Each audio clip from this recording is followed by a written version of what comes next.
Stéphane, on va aborder à présent la B-Next League et nous sommes aussi très heureux d'accueillir dans le VOO Sport Club Guy Mouya, qui est le manager sportif des Telenet Giants Antwerp. Ancien capitaine évidemment aussi des Belgian Lions, un joueur brillant de notre championnat. Bonjour Guy Mouya. Bonjour, merci pour cette belle introduction. Merci d'être là. Avec vous, on va évoquer évidemment l'actualité de la B-Next League. Nous l'avions évoqué, Stéphane, il y avait cette actualité de la Coupe avec des matchs qui étaient très intéressants et il y a déjà des verdicts qui sont tombés. Ben oui, les quarts de finale, on en avait parlé. Je pense qu'on va proposer les brackets. Les Giants de Guy Mouya étaient engagés. C'était un week-end très important pour eux. Face à Malines, qualification d'Anvers. Il y a un résultat qui doit encore tomber et c'est ce soir. Et à la fois, on a quand même assez peu de doutes par rapport à l'issue de ce dernier quart de finale qui reste à disputer. C'est celui qui oppose Ostende à Mons. On a assez peu de doutes parce qu'Ostende a remporté le match aller de 38 points. Anvers devrait donc retrouver Ostende en demi-finale. Et de l'autre côté, c'est Limburg United qui a éliminé Louvain et Alost qui a éliminé le Brussels. Malheureusement, pas de club wallon dans le dernier carré cette année. Mais donc, du côté d'Anvers, un résultat positif. J'imagine que Guy Mouya va être d'accord avec nous. Oui, Guy, je voulais vous faire réagir parce que la différence, elle a été faite au match aller. Victoire de 40 points à Malines en marquant 117 points. On peut parler de match référence, non ? Oui, je pense que c'est un match référence, surtout en sortant d'une semaine au niveau émotionnel assez difficile, parce qu'on s'était séparé de notre coach Christophe Beguin au cours de cette semaine-là et on a eu que quelques jours finalement pour préparer cette rencontre. Le groupe a très bien réagi d'entrée de jeu. On a montré qu'on était présent. Et les joueurs ont joué très relâchés. On a eu beaucoup de réussite aussi, il faut le souligner. C'était un match très offensif. Vous l'avez dit, on a inscrit 117 points. Et surtout, on a engrangé beaucoup de confiance pour la suite et pour le match retour, notamment 2 jours plus tard. Alors on voit ici Christophe Beguin, vous l'avez signalé, Guy, dont le club s'est séparé la semaine passée. Pourquoi ? Parce qu'il fallait provoquer un déclic qui semble intervenir d'ailleurs. Entre autres. Après, on avait des résultats un peu en dents de scie, cette inconsistance qu'on a eue depuis le début de saison. On pense qu'on a construit un effectif avec des ambitions très élevées cette saison. Et puis, quand on regarde un petit peu, on a eu des défaites assez à l'équipe. Poser des questions 2 fois contre Louvain, 2 fois contre cette même équipe de Malines. Et puis, contre Ostende en prolongation, on a été assez compétitif, mais on a eu aussi d'autres victoires qui n'étaient pas très convaincantes. Je pense contre Bruxelles de 2 points, Charleroi à domicile de 2 points. Et tout ça, à un moment donné, après 6 défaites consécutives au niveau européen, le board, la décision a été prise d'aller vers un autre chemin. Ça veut dire que l'équipe, elle cherche encore son identité. Elle cherche encore un coach aussi. C'est Lux Mout pour l'instant qui remplace, qui était assistant. Alors, c'est bien que, je me permets de te tutoyer, c'est bien que tu le soulignes, Stéphane. Ce problème d'identité, c'est un problème dont on a assez discuté au cours des dernières semaines. On cherchait une identité. Ici, avec le coaching staff qui a repris l'équipe, il semblerait qu'il y ait une identité claire qui s'est dégagée, qui s'est vue notamment avec ce score de 117 points où il y a une identité qui a été donnée là, à l'équipe. On va voir ce que ça va donner dans les prochaines rencontres. Là, il y a eu que 2 matchs. On reste sur le marché pour regarder qui pourrait prendre la succession de Christophe, mais on fait confiance aussi au staff qui est là en place et on va continuer d'évaluer tout ça. Et j'imagine aussi confiance à un effectif qui, en début de saison, était vraiment taillé pour rivaliser avec Ostende. Quel est le regard alors par rapport au début de la saison ? C'est vrai que vous aviez un regard un petit peu plus critique sur la première partie de saison. Oui, alors moi ce que j'ai envie de dire, c'est aussi que, l'équipe qu'Ostende a maintenant, le roster d'Ostende, n'est pas tout à fait la même que celle qu'elle avait au début de saison. Je pense que cette équipe d'Ostende s'est bonifiée en emmenant des joueurs de qualité et d'expérience avec Brima et un joueur comme Conger. Nous, on a commencé la saison, je pense, avec beaucoup de confiance. Et puis derrière, avec ces résultats en dents de scie, on a perdu un peu de confiance. J'espère que maintenant, dans les semaines qui suivent, on on va à nouveau repartir de l'avant et avec la confiance qu'on a engagée dans ces quarts de finale. On va avoir quelques rencontres ici contre Ostende pour un peu jauger où on en est par rapport à eux. Mais je pense qu'actuellement, Ostende a montré avec ses rencontres en BCL et cette qualification que c'est encore une fois la grande favorite pour cette saison.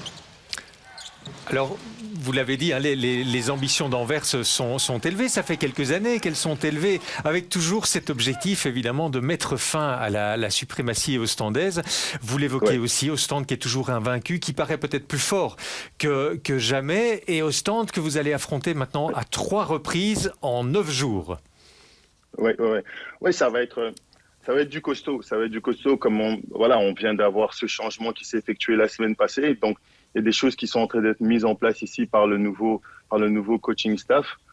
Ça prend du temps. Ostende tourne à plein régime pour l'instant. Donc, moi, je pense sincèrement que l'équipe d'Anvers qu'on va voir ici contre Ostende sera pas la même qu'on verra en fin de saison en mai, parce qu'on va continuer à progresser. On a énormément de jeunes joueurs talentueux. Ostende a une équipe avec beaucoup plus d'expérience. Donc, eux, je pense qu'ils vont maintenir ce niveau-là, mais nous, on va continuer de progresser. Donc, c'est vrai que ça sera un premier duel en soi. On a déjà joué il y a quelques semaines contre eux où on a perdu en prolongation. Donc là, on leur a tenu tête. Mais voilà, ça va être intéressant. J'attends quand même de pied ferme ces rencontres contre Ostende pour voir si aussi nous, on va devoir améliorer notre équipe ou pas. C'est une question qu'on se pose aussi. Mais écoutez, Guy Mouillat, vous l'avez évoqué, ce match perdu en prolongation, mais il y a quand même eu un grand moment phénoménal dans ce match avec les commentaires de Pierre Van der Smissen. Je vous propose de revivre ce moment. Il va falloir un miracle pour aller chercher la prolongation.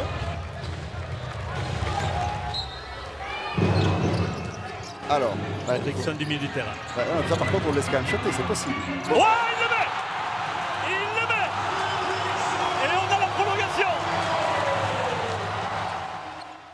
Guy, d'abord, ce match aller démontre quand même que c'est possible d'aller chercher l'exploit contre Ostende.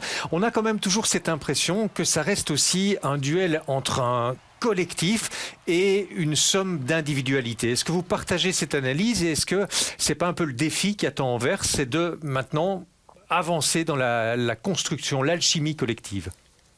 Bon, d'abord, Ostende, ils ont une grosse avance sur un peu tout le monde. C'est un peu ça aussi la force d'Ostende depuis ces quelques années. Ils ont le budget, les moyens de maintenir des joueurs d'expérience qui forment l'ossature de l'équipe. Et derrière, de temps en temps, ils aménagent des joueurs à gauche, à droite. Mais ils ont une ossature qui est bien là depuis des années avec d'abord un joueur exceptionnel qui est leur capitaine, Djordjevic. Oui. Voilà, et ça pour un coach, c'est du pain béni. Et je crois que les gens ne se rendent pas compte de l'importance d'un joueur comme ça, surtout quand on a un coach avec un tempérament comme Dario Giorgia qui peut garder l'équipe sur le terrain et contrôler le vestiaire pour pas que ça parte dans tous les sens. Et Pierre-Antoine Gillet aussi qui fait ce travail-là. Donc ils ont ces deux joueurs cadres qui font un travail exceptionnel et qui font qu'ils ont une avance sur beaucoup d'autres équipes. Nous, c'est vrai qu'on essaye chaque fois de recruter et puis d'avoir des talents. On a du talent et comme vous l'avez souligné, ici on voit Jalen Haynes à l'action, encore un gros talent, mais on doit pouvoir trouver cette alchimie qui nous a fait défaut un peu ces dernières semaines où on voit qu'on a des talents, mais on n'arrive pas à montrer un gros collectif sur le terrain. Le rôle évidemment de Dusan Djordjevic qui est peut-être encore plus redoutable cette saison-ci. Il ne vieillit décidément pas et il reste plus que jamais quand même le guide de cette équipe ostendaise. C'est un moment charnière quand même dans la saison. On dit toujours quand on arrive dans la phase finale de la coupe et puis on va doucement terminer quand même la première phase. Donc c'est quand même le moment de s'affirmer. Oui, tout à fait. C'est surtout pour nous, on est en train de se battre pour cette deuxième place qui est quand même importante pour l'avantage du terrain quand les playoffs vont commencer. Donc, surtout pour nous, ça va être très important ces 3 derniers matchs où on a encore, si on remporte ces 3 matchs, notre avenir pour cette deuxième place entre nos mains, avec Malines qui fait une excellente saison et qui est là et qui va rien lâcher, je suppose, jusqu'à la fin aussi. Ouais, les Malinois qui sont devenus des voisins de plus en plus encombrants, ça fait du bien, hein, j'imagine, de les avoir éliminés de la coupe. Oui, je pense que c'était important pour nous de quand même rétablir une hiérarchie, parce que à Anvers, ça reste quand même, dans la région, ça reste quand même les Giants qui depuis des années sont l'équipe référence de ce côté-ci du pays. Et puis Malines fait des bonnes choses. Je pense que la saison passée, ils ont été jusqu'en finale avec un bracket favorable. Ils ont été jusqu'en finale de la Coupe. Et ici, ils sont là. Après, ce qu'on voit souvent aussi avec des équipes comme Malines et comme Louvain, c'est qu'ils font une très bonne partie, une première partie de saison qui est souvent bonne. Et puis vers la fin de saison, quand on arrive vers les playoffs avec des joueurs qui font leurs statistiques, bah c'est toujours difficile pour ces équipes-là de garder cette machine qui fonctionne et s'écroule souvent à la fin. Donc voilà, là ils sont là, ça marche bien pour eux, mais le plus grand défi pour ces équipes-là, ça va être d'être là jusqu'à la fin et pas de se satisfaire d'un bon début de saison et d'avoir fait parler d'eux pendant quelques mois. Oui, c'est le cas pour Louvain aussi. Hein. C'est pour ça qu'on vous montre ici des images de Louvain qui était un peu la révélation du début de saison. Et puis on a vu des images de Mons parce que là c'est quand même un point d'interrogation. C'est est-ce qu'on va avoir un club wallon dans le top 5 et lequel? Oui, mais vous voyez, Mons, ils ont fait une excellente saison la saison passée, mais c'était un travail qui a porté sur 2-3 années avec ce même groupe où le coach Bosnich a fait un excellent boulot, mais puis voilà, ils ont des joueurs comme Durham et d'autres qui sont partis. Il faut à nouveau reconstruire, sauf que Mons n'a pas le même budget que Ostende et donc ils doivent aller recruter dans des plus petits championnats. Et puis espérer que ça marche, et ça ne marche pas toujours. Donc c'est toujours compliqué. Et puis au niveau de cadre belge aussi, c'est pas évident pour un club comme Mons d'aller chercher des cadres, des joueurs d'équipe nationale dans leur effectif, parce que simplement ils n'ont pas les moyens. Et là encore, c'est un désavantage et un gros avantage qu'a Ostende sur les autres. Guy Mouya, peut-être aussi un regard, parce que cette Binex League, bien c'est aussi une première. Il y a aussi des clubs hollandais que l'on va bientôt affronter en seconde partie ici de saison. Un petit regard aussi sur ces clubs des Pays-Bas. Mais moi j'étais très positif à l'idée de cette compétition avec ces rencontres contre cette équipe hollandaise. Après il reste quand même beaucoup de points d'interrogation. On va un peu vers l'inconnu, mais moi je trouve ça rafraîchissant. On ne sait pas comment ça va se passer. C'est d'abord ces rencontres et ces deux groupes, la Gold et la Silver League, et puis ensuite les playoffs qui vont jouer les playoffs nationales, et puis les rencontres de playoffs de Benelux. Ça va être aussi intéressant de voir comment ça se passe. Mais je trouve ça intéressant d'avoir tenté quelque chose de nouveau, un peu de fraîcheur pour sortir un peu de ce qu'on faisait juste avec les 10 équipes belges et puis 8 qui se qualifient pour les playoffs, ce qu'on fait depuis quelques années. Voilà. Ça va être intéressant. Oui, c'est vrai, tout à fait. Ce sera intéressant. Source de curiosité, devrait-on dire. Voilà. Oui. C'est vrai que je pense que tout ne sera pas parfait lors de cette première édition, à mon avis.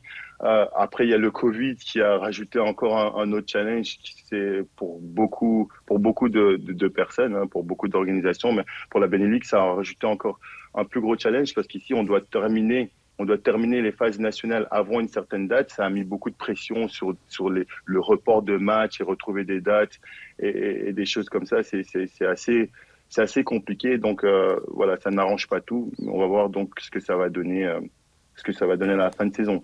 Très bien. En tout cas, Guy Mouya, merci beaucoup d'avoir été avec nous aujourd'hui dans le Vous Sport Club pour évoquer l'actualité de votre club, les Telenet Giants Antwerp. On ne manquera pas évidemment, Stéphane, de suivre les résultats dans cette seconde partie de saison. Merci beaucoup. À commencer par samedi avec exactement, le déplacement à Ostende. Merci Guy.